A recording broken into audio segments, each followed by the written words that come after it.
Good afternoon and welcome back friends. Stock education channel में आप सभी का बहुत बहुत स्वागत है। लास्ट वीडियो में हमने एक्टिव इन्वेस्टमेंट के टाइप जैसे ग्रोथ इन्वेस्टिंग, डिविडेंड इन्वेस्टिंग और वैल्यू इन्वेस्टिंग के बारे में डिटेल इन्फॉर्मेशन आपके साथ में शेयर किए थे। तो स्टॉक इन्वेस्टमेंट से रिलेटेड हमने वहां पर बात किए थे। आज की इस वीडियो में हम एसेट क्लासेस के बारे में बात करेंगे। स्टॉक्स के अलावा जो एसेट क्लासेस होते हैं उनके बारे में हम यहाँ पर बात करने वाले हैं। तो चलिए वीडियो को शुरू करते हैं। तो चलिए समझते हैं एसेट क्लासेस क्या होती है। एसेट क्लासेस इन्वेस्टमेंट की ब्रॉड कैटेगरीज है that share similar characteristics and risk return profiles. तो सभी एसेट क्लासेस में आपको सिमिलर कैरेक्टरिस्टिक्स और रिस्क रिटर्न प्रोफाइल्स देखने को मिलेंगे। तो जब भी कोई इन्वेस्टर किसी एसेट क्लास में इन्वेस्टमेंट करता है तो वो वहां पर डाइवर्सिफिकेशन करता है अक्रॉस डिफरेंट एसेट क्लासेस, जो कि रिस्क को मैनेज करने के लिए एक कॉमन स्ट्रेटेजी है इन एन इन्वेस्टमेंट पोर्टफोलियो। तो कुछ major types of asset classes है जिनको हम यहाँ पर डिस्कस करने वाले हैं। तो सबसे पहले जो एसेट क्लास है उसको हम कहते हैं इक्विटीज या फिर स्टॉक्स। तो बेसिकली दो टाइप्स की कंपनीज होती है, एक होती है प्राइवेट लिमिटेड और दूसरी होती है पब्लिक लिमिटेड। तो जो पब्लिक लिमिटेड कंपनीज होती है वो लिस्टेड कंपनीज होती है और जो प्राइवेट लिमिटेड कंपनीज होती है वो अनलिस्टेड कंपनीज होती है। तो अगर आप स्टॉक्स के अंदर इन्वेस्टमेंट करना चाहते हो तो आप प्राइवेट लिमिटेड और पब्लिक लिमिटेड दोनों ही कंपनीज के अंदर इन्वेस्टमेंट कर सकते हो। स्टॉक मार्केट में जो इन्वेस्टमेंट किया जाता है वो पब्लिकली ट्रेडेड कंपनीज के अंदर किया जाता है, जहां पर आपको जो भी स्टॉक का बाय करते हो तो उसकी पार्ट ओनरशिप मिलती है। तो स्टॉक एसेट क्लास में इन्वेस्टमेंट इसलिए किया जाता है क्योंकि स्टॉक्स जो है वो हाई रिटर्न्स देने के लिए पोटेंशियल रखते हैं,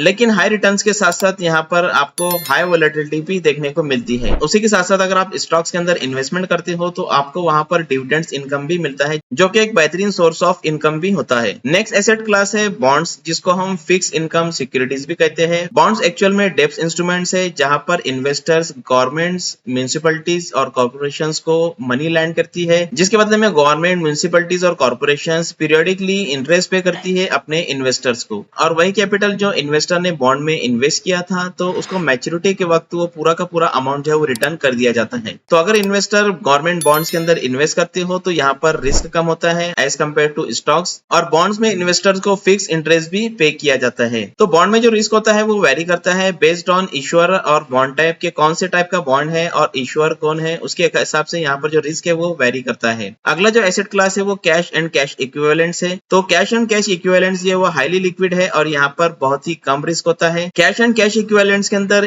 कैश इंक्लूड किया जाता है, मनी मार्केट के जो इंस्ट्रूमेंट्स है वो इंक्लूड किए जाते हैं और शॉर्ट टर्म के जो गवर्नमेंट बॉन्ड्स है वो इंक्लूड किए जाते हैं। तो कैश एंड कैश इक्विवेलेंट्स के अंदर आपको जो रिटर्न है वो काफी कम देखने को मिलते हैं और यहाँ पर लिक्विडिटी बहुत ज्यादा होती है और सेफ्टी भी काफी ज्यादा होती है। तो ये एसेट क्लास उस वक्त यूज किया जाता है जब शॉर्ट टर्म नीड्स होती है या फिर बहुत सी ज्यादा सेफ्टी की जरूरत होती है। अगला एसेट क्लास है रियल एस्टेट। तो रियल एस्टेट ये एक फिजिकल प्रॉपर्टी होती है इंक्लूडिंग रेसिडेंशियल और कमर्शियल रियल एस्टेट। तो यहाँ पर रेसिडेंशियल और कमर्शियल प्रॉपर्टीज ली जाती है जिसमें होम्स और कमर्शियल शॉप्स होते हैं। तो रियल एस्टेट के जरिए से आपको कैपिटल एप्रिसिएशन मिलता है और रेंटल इनकम मिलती है। और रियल एस्टेट की एक और खास बात है कि ये एक लॉन्ग टर्म इन्वेस्टमेंट है विद मार्केट साइकिल्स। तो रियल एस्टेट इस एसेट क्लास के अंदर अगर आपको इन्वेस्टमेंट करना है तो आपको यहाँ पर बड़े कैपिटल की जरूरत होती है और यहाँ पर आपको कैपिटल एप्रिसिएशन काफी अच्छा मिलता है और रेंटल इनकम भी आपको रेगुलर बेसिस के ऊपर मिलती है। नेक्स्ट एसेट क्लास है कमोडिटीज। तो कमोडिटीज के अंदर हम इन्वेस्टमेंट करते हैं गोल्ड में, सिल्वर में, ऑयल में या फिर एग्रीकल्चरल प्रोडक्ट्स के अंदर। तो कमोडिटीज में भी आप डाइवर्सिफिकेशन कर सकते हो और यहाँ पर भी आप जो हेज कर सकते हो अगेंस्ट इन्फ्लेशन। कमोडिटीज की जो प्राइसेस है वो डिमांड और सप्लाई के हिसाब से इन्फ्लुएंस होती है। नेक्स्ट एसेट क्लास है अल्टरनेटिव इन्वेस्टमेंट। तो ये एक डाइवर्स कैटेगरी है, यहाँ पर hedge funds, private equity, venture capital और अदर नॉन ट्रेडिशनल एसेट्स शामिल किए जाते हैं। अल्टरनेटिव इन्वेस्टमेंट में कॉम्प्लेक्सिटी काफी ज्यादा है और यहाँ पर आपको लिक्विडिटी काफी कम देखने को मिलती है।